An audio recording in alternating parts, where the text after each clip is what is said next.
maiibsa na. Amen. Amen. So, ito yung huling Friday natin. Friday ko pala na ituturo itong abundant provision. Amen. Kasi next Friday, next Sunday, meron pa bang next Sunday? Meron pa, no? Si Pastor Alani ang magko-close nitong abundant provision. Amen.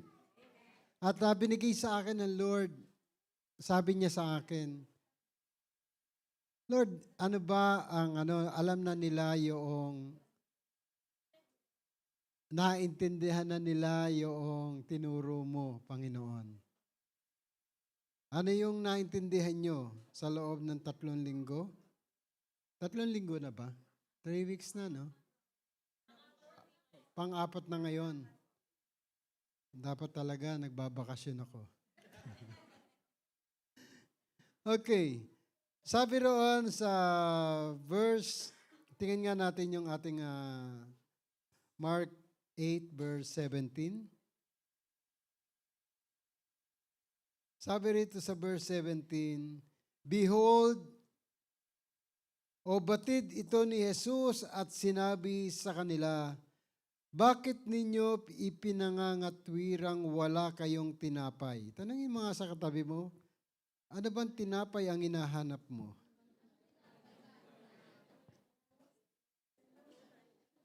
Hindi pa ba ninyo nababatid?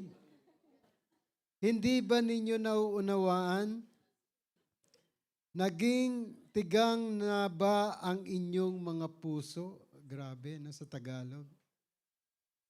Mayroon kayong mga mata. Hindi ba ninyo nakikita?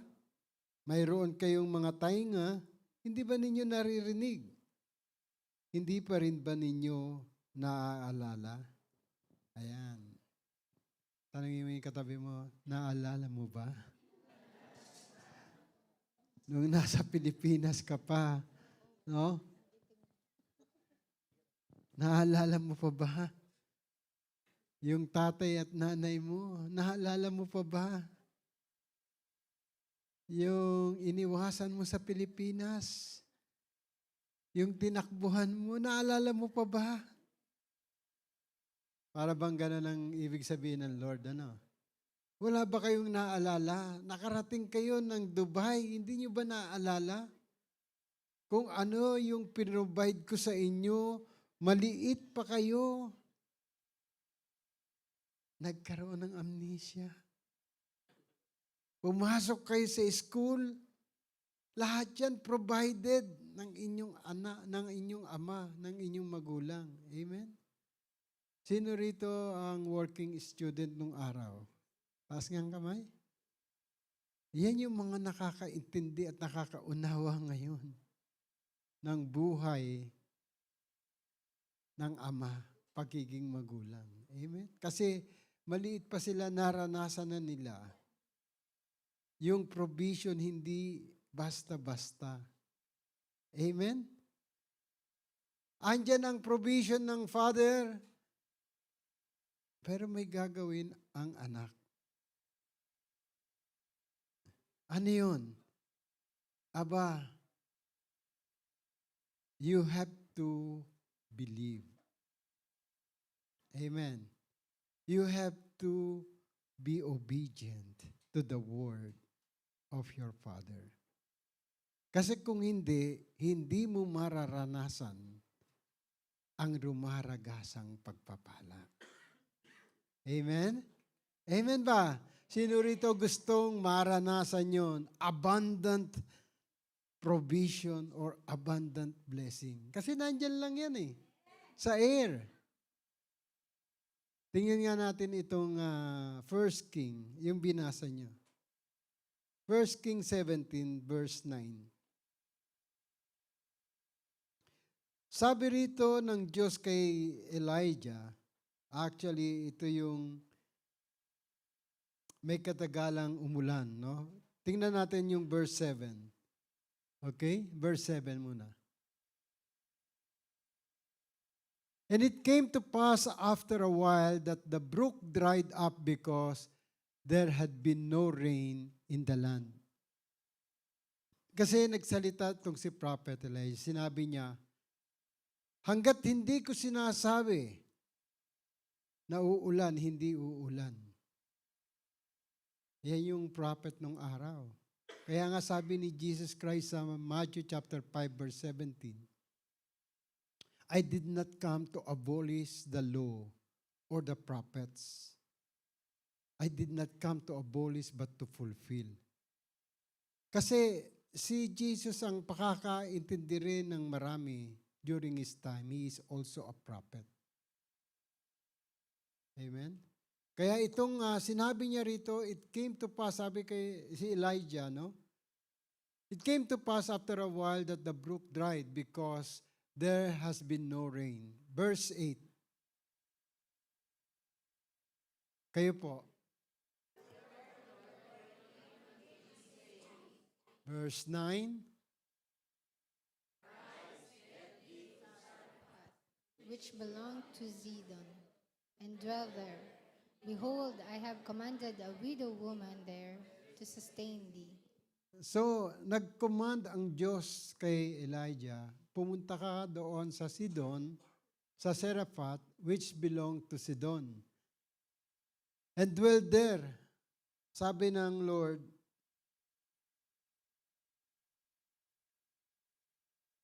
doon ka manahan. Tingnan mo, inutusan ko ang isang balo para alagaan ka. Verse 10, sabi rito, kaya bumangon siya at pumunta sa Serepta or Seraphat, at nang makarating siya sa tarangkahan ng lunsod, isang balo ang namumulot ng mga kahoy, kaya tinawag niya ito at sinabi, pakidalhan mo naman ako ng kaunting tubig na nasa banga para makainom ako. Okay, English na, sige. Verse 11. Kayo po. And as she was going to fetch it, he called to her and said, bring me, I pray thee, a morsel of bread in thine hand. Ba, hindi lang tubig pala hiningi nitong si Elijah. No? Samahan mo na ng tinapay. Morsel of bread in thy hand. And then, verse 12. And she said, as the Lord thy God liveth, I have not a cake, but a handful of meal in a barrel, and a little oil in a cruse. And behold, I am gathering 2 sticks, that I may go in the dress for me and my son, that we may eat it and die. Mamamatay na pala itong balo na pinadala o pinapuntahan ng ating Panginoon kay Elijah sa prophet. So, ang situation napaka grabe. Isipin nyo, tagtuyot, pinapunta o nasa disyerto si Elijah. At doon, pinapunta doon sa bahay ng balo, mag-ina sila. Ano ang meron na lang natitira? Yung nag-gather siya ng 2 stick, that I may go in and dress it for me and my son, that we may eat and die. Last meal na nila. Amen? Tanungin mo nga yung katabi mo, last meal mo na ba mamaya?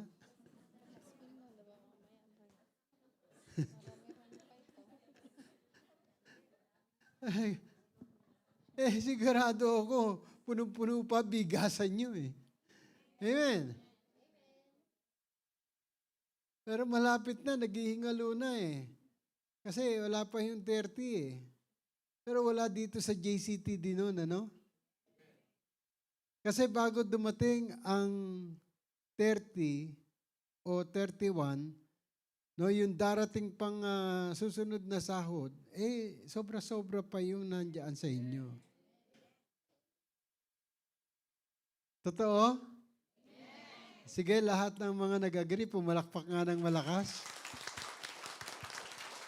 Naniniwala ako dyan. Amen? Kasi yung provision ng Lord, hindi pa pwedeng hindi mangyari. He created us with so much blessing before we exist on earth. Kaya nga ka nga nakarating ng abroad eh. Nagbayad ka sa agency, yung iba, daan-daan libo pa. Hindi alam nilang mga anak yun na nakarating yung iba rito, libre. But the truth, nung ako nag-abroad, bago ako mag-abroad, talagang magbabayad ng malaki. Bukod sa pilang mahaba sa agency, no? Papunta ka pa lang ng Saudi Arabia, ay sobrang haba ng pila. Tumatagaktak ang pawis mo, hindi mo pa alam kung ikaw ay mapipili o hindi. Amen. Hindi na rito nakaranas ng ganon. At pagkatapos noon, napili ka, sasabihin ng agency sa'yo, magbayad ka ng ganito kalaking halaga. Yung first 2 months salary mo, ibabawas namin kung wala kang pambayad. Grabe, no? And that is reality, that is the truth. Nagbabayad na yung company doon sa agency, pinagbabayad ka pa rin ng agency for agency fee. Double no? Kaya yung mga agent noon na until now nag-i-exist sa Pilipinas, sobrang yaman na dahil sa mga OFW. Kaya nga nagkaroon ng POEA para makibahagi ang ating mga gobyerno sa nakukuha sa OFW nung araw until now. Sino rito nag-benefit sa OFW? OWA. Good for you. Out of 1 million siguro mga thousands or 10,000s ang naka-benefit. Out of millions or billions. So anyway, at least may nakaka-benefit. At nakikita ng gobyerno natin ngayon yung mga corruption sa gobyerno. And I pray na malinis na yung corruption sa Pilipinas. Amen.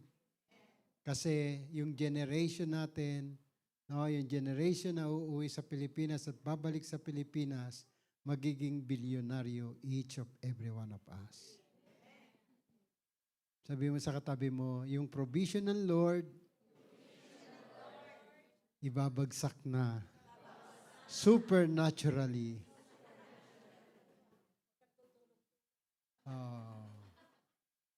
Lahat ng natutulog, magigising yan kasi mababagsakan niya ng ginto ngayong hapon na ito. Gintong pagpapala. Gintong aral. Amen. So anyway, ito yung sabi ng Lord kay Elijah. Sabi ng babae, as she said, the Lord thy God live, I have not a cake but a handful of meal in a barrel. Wala siyang, kasi nangingi si Elijah ng after ng tubig, bigyan mo ako ng tinapay ha. Kung kayo, hingan kayo ni pastor, wala naman kayong pambigay na. Natural, baka ngayon, hindi kayo makapagtimpi. No? Imbis na bigyan nyo ng tubig si pastor, batuhin nyo ng bote. Wala ako, pastor!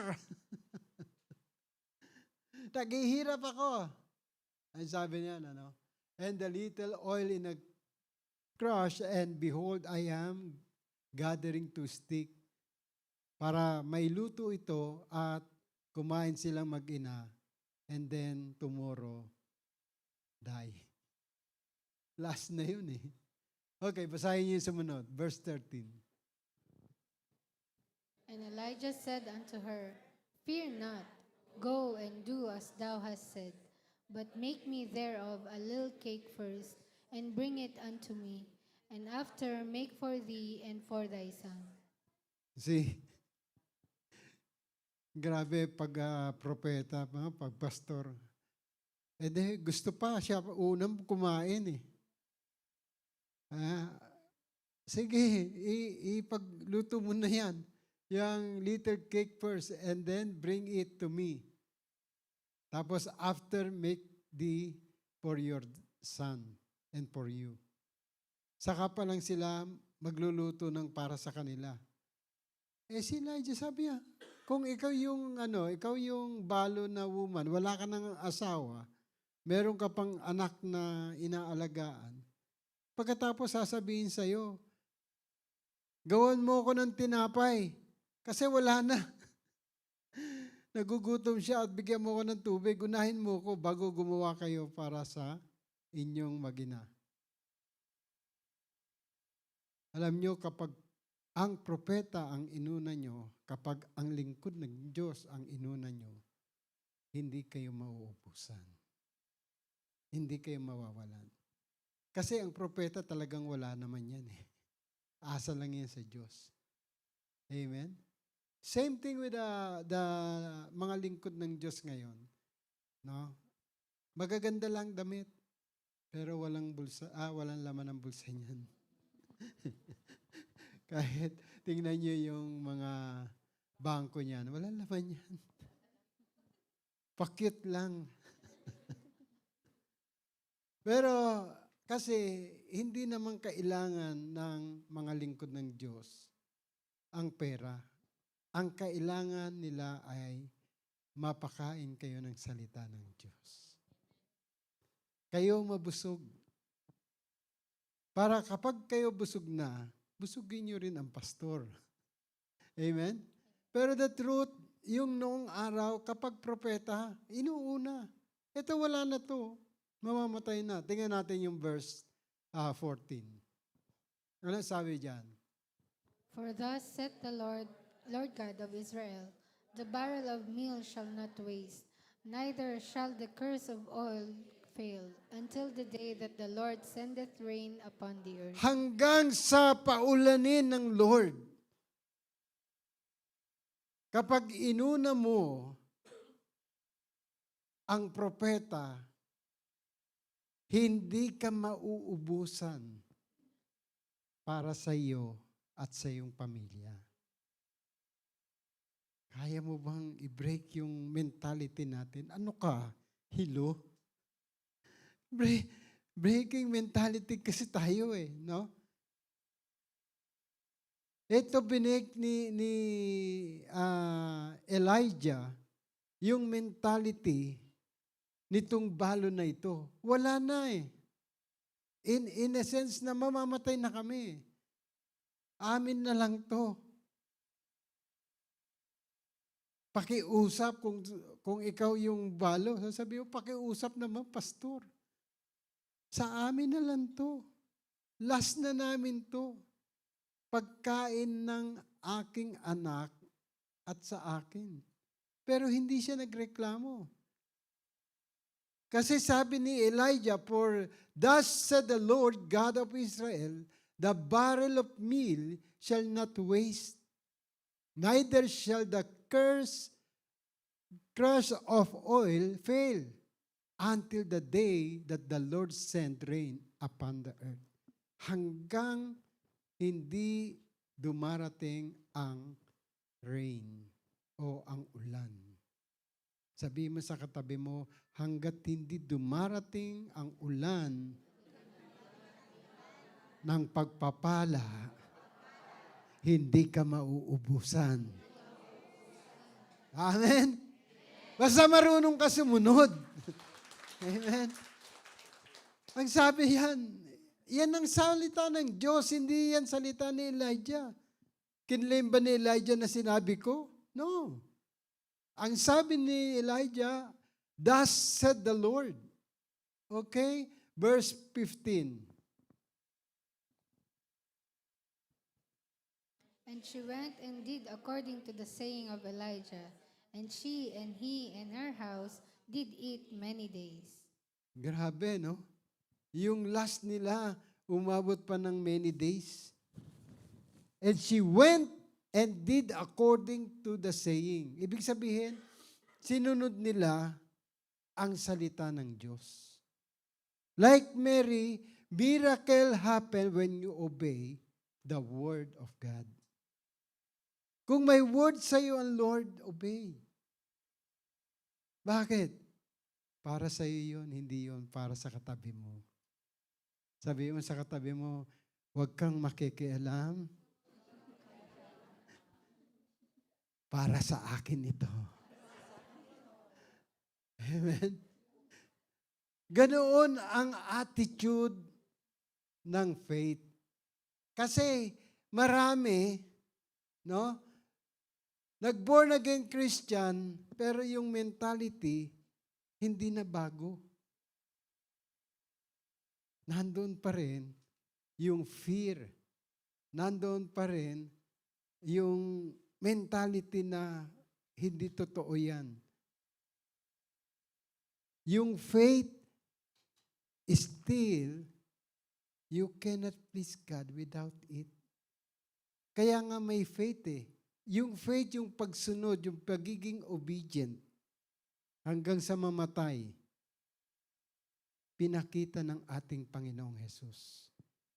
Hindi pagmamahal sa atin, kundi pagsunod sa Ama. Nakakuha nyo? Hindi nagpakamatay si Jesus Christ para iligtas ka. No. Nagpakamatay si Jesus Christ para sundin ang kalooban ng Ama, makita mo at makita ko. Ine-break ko ngayon yung mentality na natutunan natin pamula pa bata. Bakit? Kasi yun yung katotohanan. For God so loved the world that He gave His only begotten Son, that whosoever believe in Him will not perish but have an everlasting life.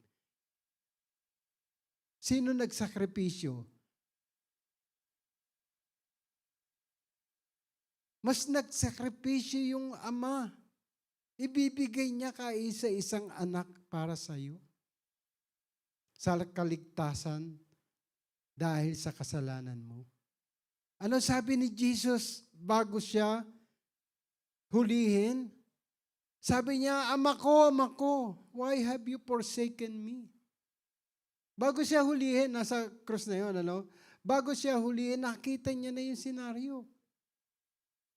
Pero ang sabi niya, kung maaari lang, alisin mo sa akin ang sarong ito.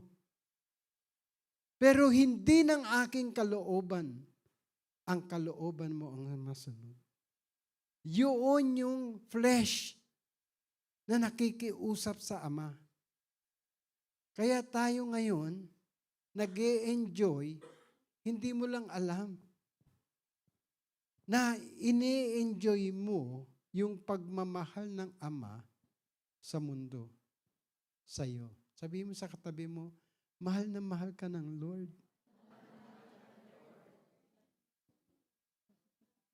Si Jesus Christ, mahal niya, Ama.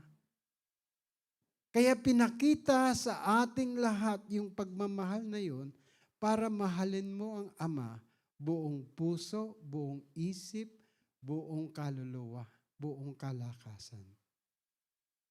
At makita mo si Jesus diyan sa katabi mo, mahalin mo ang sarili mo katulad ng neighbor mo. That is the greatest commandment na sinabi ni Jesus. Amen? Kaya yung sinasabi natin, pagtawag ni Jesus, tayo nag-benefit. Actually, si Jesus sumunod lang because He is in flesh. Sumunod lang siya sa Ama. Ang Ama talaga, the Father itself, brings love to us. Kaya pagdating uli ni Jesus Christ dito, ay gaganti siya sigurado. Amen? Tanungin mo yung katabi mo, handa ka na ba? Kukurutin na lang tayo. Ikaw Kasi hindi na siya yung magpapapako uli. Pagdating ng ating Panginoon Jesus dito, flash, in a flash, in a twinkling of the eye, no? Isang kisap mata. Kung ikaw ay nagmahal sa Ama, katulad ni Jesus, ikaw ay kasama ni Jesus Christ. Pero kung hindi, maiwang ka rito, hahatulan, buhay o patay. Amen? He is no longer your counselor. He will be a judge. Kaya nga, sabi niya, hindi ko kayo iiwang orphan.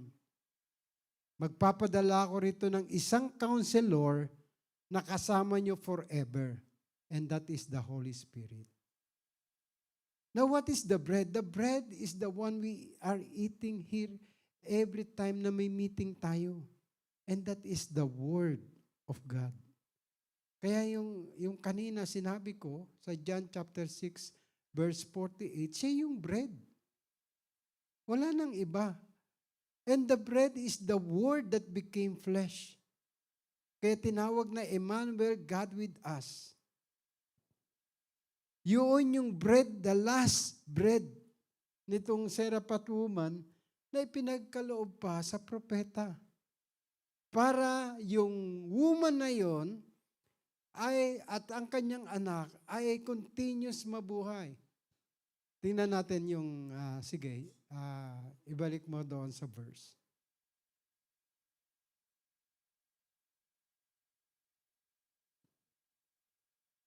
And she went and did according to the saying of Elijah, and she and he and her house did eat.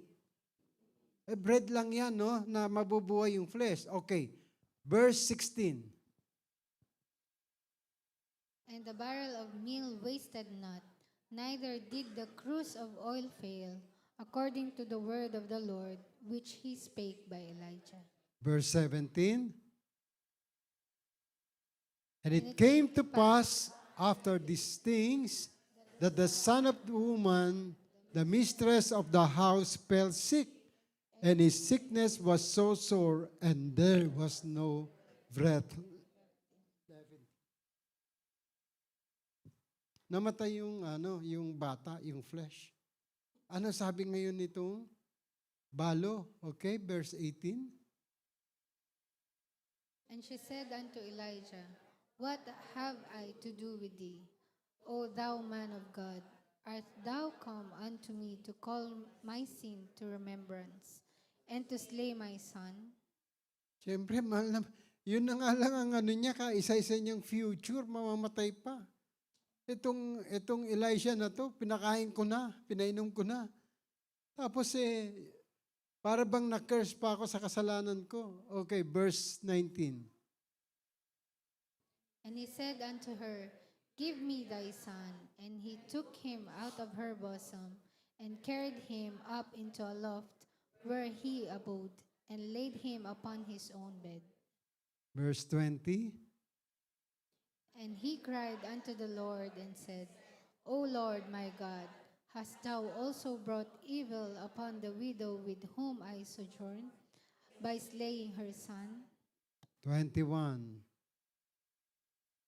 And he stretched himself upon the child 3 times, and cried unto the Lord, and said, O Lord my God, I pray thee, let this child's soul come into him again.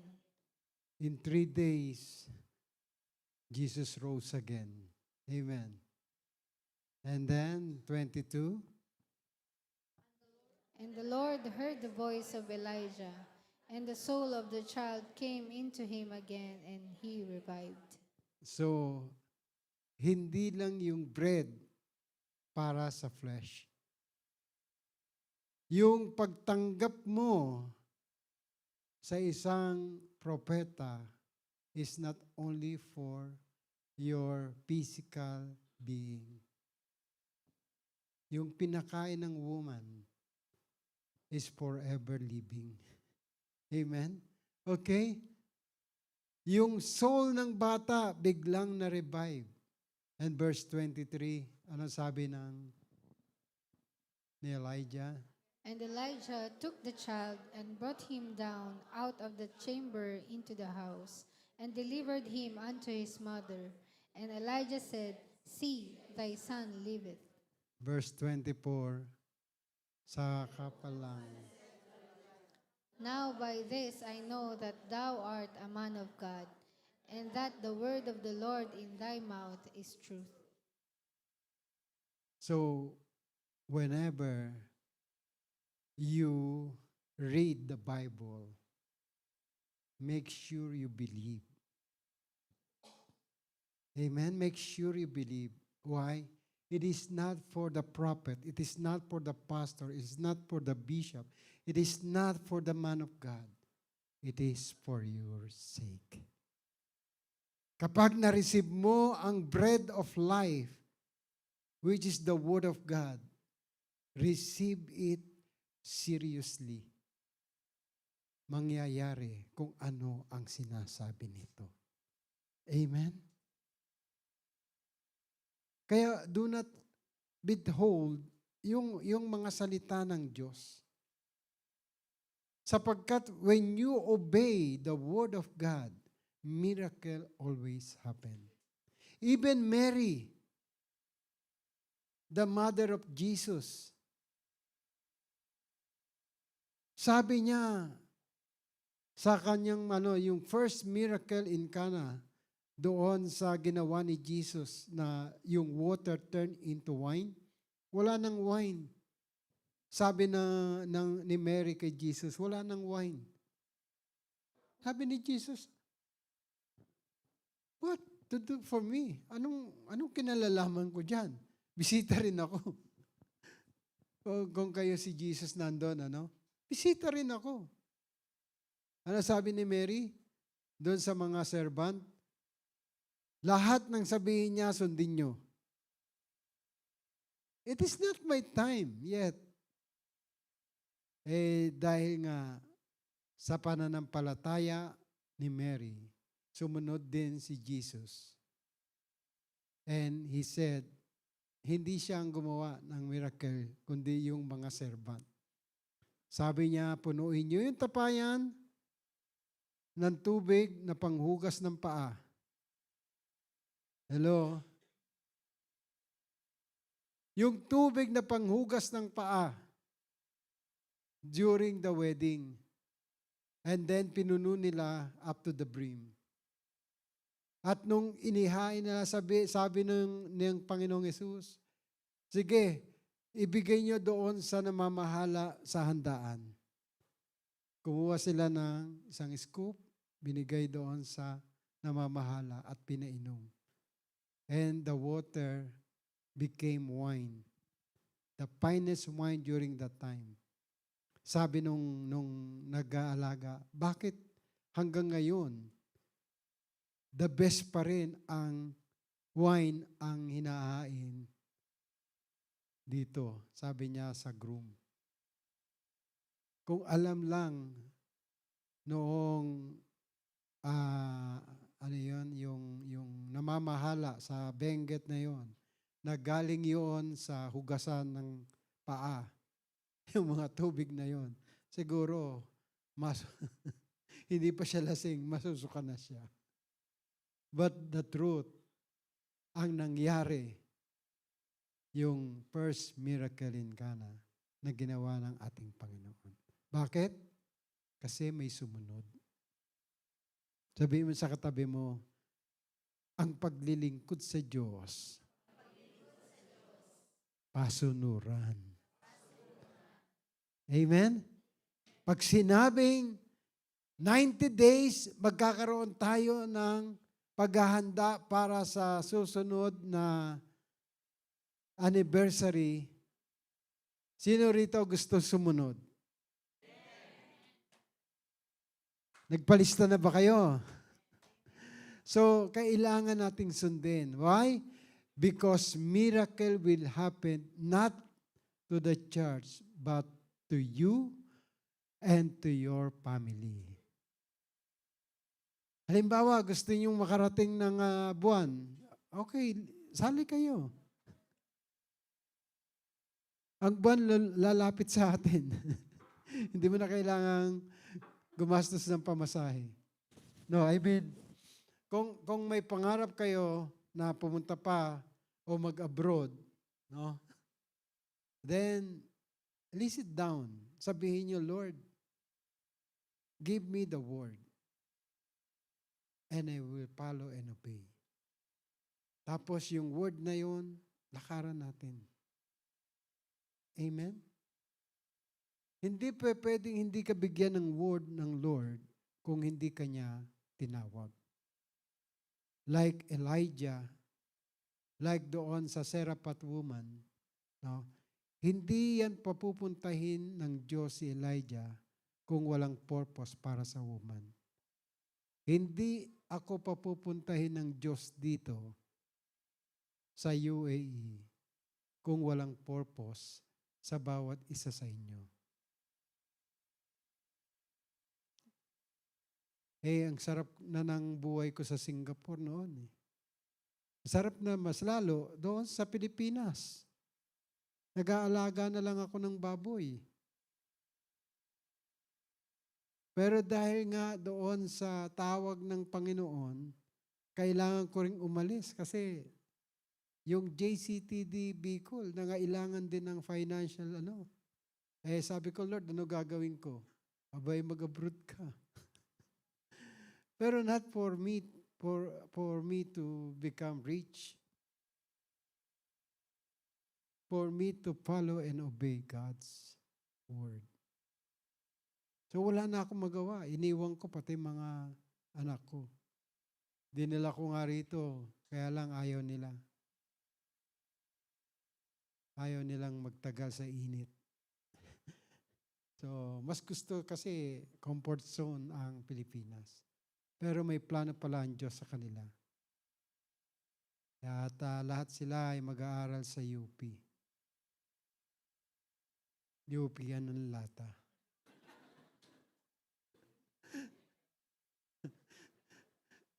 Yung bunso ko nga nagulat ako. Di ba naikwento ko sa inyo na yung grade niya is hundreds? No? Hindi ko akalain na pati siya hindi niya rin akalain.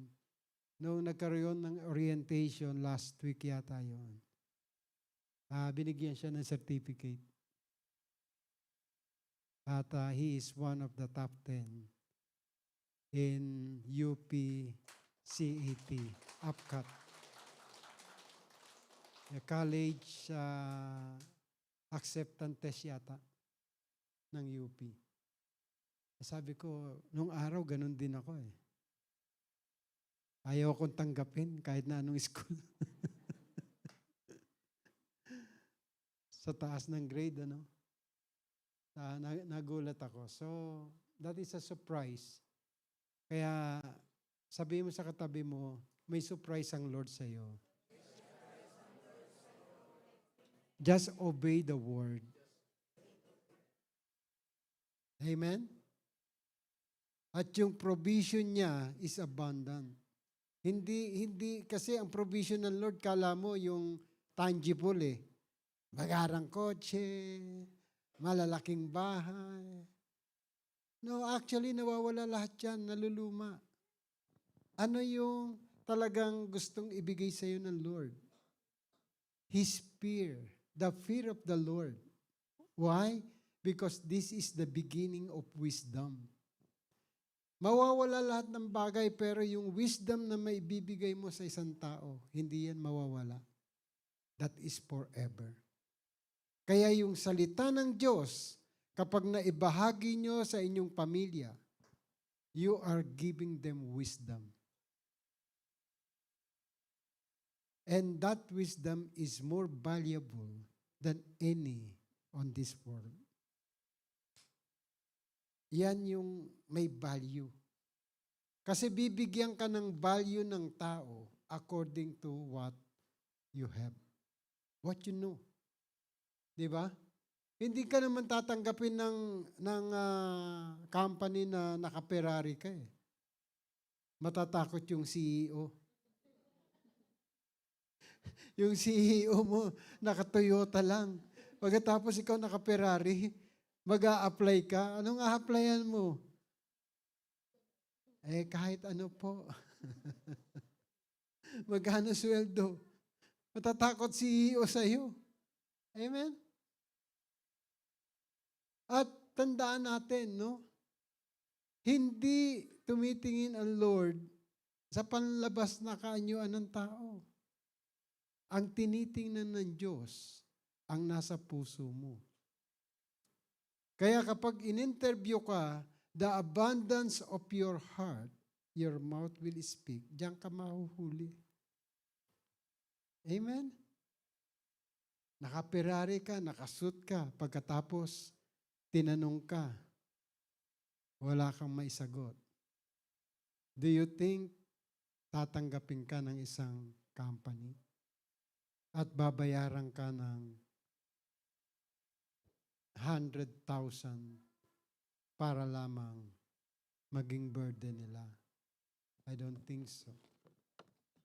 Kaya tandaan nyo, yung mga napupulot nyo rito, yung mga pagkain na pinapakain sa inyo, it will be for you forever. Para sa inyo yan. Hindi yan para sa pastor, hindi yan para sa mga naglilingkod lang dito, but because you absorb it, ito ay i-digest nyo until the second coming of our Lord. Magpagamit tayong lahat. Amen? Amen? Kasi ang provision niya, hindi mauubos. Kita nyo ngayon, nasa cellphone na lang. Dati, ang dinadala namin, ganyang kalaking Bible. Tapos, ganyan ka pa ng ganyan. Hahanapin mo pa, saan ko ba na-highlight yun? May scroll ka na lang ng scroll. Pinadali na, amen? Para sa inyo yan. Amen. Hindi yan para sa pastor. Kaya lang mag-ingat tayo ngayon kay scroll kasi may artificial na ang intelligence. Amen? Pero ang stupidity raw, walang artificial. Original pa rin until now. Nabasa ko lang. Bakit daw ganun? Ang intelligence may artificial. Ang stupidity nananatili pa rin original. Wala pa rin artificial. Mabuti na lang, may wisdom tayo from the Lord. Amen? And the fear of the God, the Word of God, is the beginning of wisdom, and that is forever. Amen? Sino rito gusto nun? Yan yung sinasabi nating abundant provision. It is Jesus Christ who became flesh and dwell among us. The intelligence you have is original, not artificial. Amen? Just follow and obey the Word of God. Dito na ako magtatapos sa Joshua 1:8. Joshua 1:8, pinapameditate sa atin itong word. Day and night. Para yung nguyain mo, anak, hanggang sa mawala ng ngipin ng nanay mo at tatay mo. Oh. Pinangunguya sa atin. Okay? Want to go? This book of the law shall not depart out of thy mouth, but thou shalt meditate therein day and night, that thou mayest observe to do according to all that is written therein. For then thou shalt make thy way prosperous, and then thou shalt have good success. Meditate therein day and night, that thou may observe to do according to all that is written. Hindi para lamang memorize nyo. No. The Word of God is to meditate. Hindi para lang meron kang sabihin, ang daming alam nitong verse, ang dami nitong alam na Bible verse, ang dami nitong alam sa Bible. No. Ang utos ng Lord is to meditate therein day and night, that thou mayest observe to do, para maglakaran natin according to all that is written. Kaya kasama dyan yung tuldok, yung kama, colon, semicolon, na makikita nyo sa pagbabasa nyo. Hindi yung babasahin mo lang pero wala lang. Bigyan nyo ng buhay ang salita ng Diyos kasi ito ay buhay. Amen? And that is written, no? Yung lahat ng nakasulat dito. For then, ano sabi dyan? Ang pangako ng Lord, you will make thy way prosperous and of good success. Kaya kahit saan ka pumunta, kapag taglay mo ang salita ng Diyos, meditate mo yan day and night, then hindi mo sasabihin, memorize mo ang Bible, ginagawa mo ito para ka bang kumakain araw-araw lang. Hindi ka natuturuan kapag ikaw ay 25 years old na, nasusubo mo pa yung kutsara, ganito pagsandok ng sabaw, no? Ganito ang pagtimpla ng kape, no? Kapag ikaw ay umabot na ng 18 years old, katulad nitong church natin, no? Marami nang natuto rito. Amen? Sa 18 years na pagsasama natin, palagay ko naman, matured na kayo. Amen. So, we will going to celebrate 18 years anniversary this coming November. So, be prepared. And in order for us to be prepared, our heart, no, yun nga ang challenge natin. Ano ang challenge? Magsama tayo nang wala pa sa Panginoon. Yung mga nasa palaisdaan, huwag niyo nang isama. May nag-aalaga na ron. What do I mean? Kapag meron na silang charge, huwag niyo nang lakaya. Pero pag wala pang Kristo sa puso, sige, halika, sumama ka. Kasi kailangan ng Lord yung taong mananampalataya. Pupurihin siya sa espiritu at katotohanan. Pag nakikipag-argue sa inyo, pag-pray nyo na lang. Sige, pag-pray na lang kita. Ang dami mong sinabi.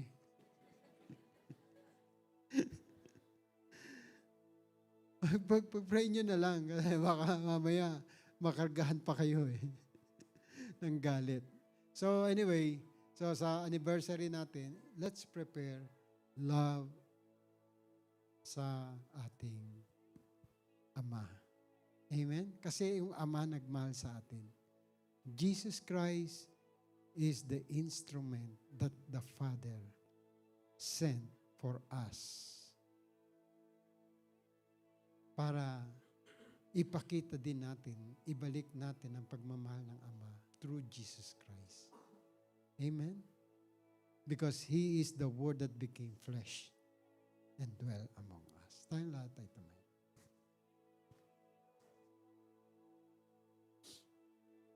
If you